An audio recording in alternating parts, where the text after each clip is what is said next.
एक ऋषि थे, बहुत ही सरल, सहज, निर्भिमानी और अत्यंत ज्ञानी।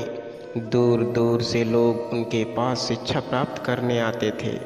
एक राजकुमार भी उनसे शिक्षा प्राप्त करने आया। राजकुमार ने बहुत मन लगाकर ज्ञान अर्जन किया। एक दिन ऋषि ने उस राजकुमार से कहा, आओ वत्स, अब तुम्हारी शिक्षा पूर्ण हुई। अब इस शिक्षा का उपयोग करेंगे, तुम अपना और दूसरों का जीवन बेहतर बनाओ।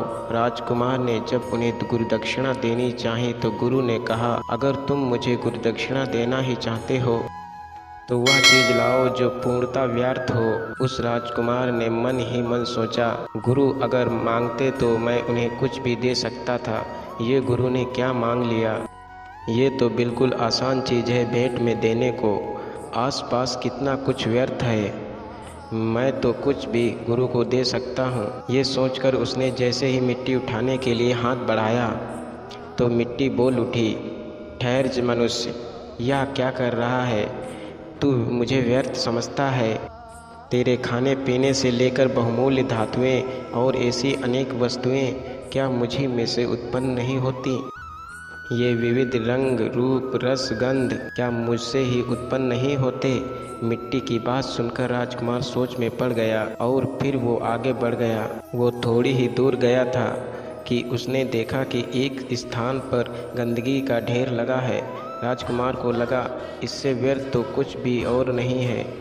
और ये सोचकर राजकुमार ने जैसे ही उसे उठाने के लिए अपना हाथ बढ़ाया तो उसमें से आवाज़ आई, रुको मानव, तुम मुझे व्यर्थ समझने की भूल भला कैसे कर सकते हो? क्या तुम भूल गए कि धरती को पोषित करने वाली खाद मुझसे ही बनती है? तुम्हारी फसलों को प्राण और पोषण मुझसे ही मिलता है। मैं व्यर्थ कैसे हो सकती हूँ?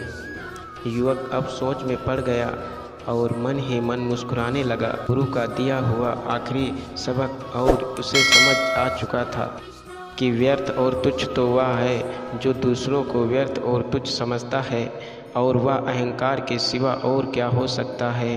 राजकुमार तत्काल ही ऋषि के पास जाकर बोले, गुरुवर, मैं अपना अहंकार आपके चरणों में रखता हूँ। आप मुझे आशीर्वाद दीजिए कि आपके द्वारा प्राप्त किया गया ज्ञान मैं प्रजा की सेवा में लगा सकूं।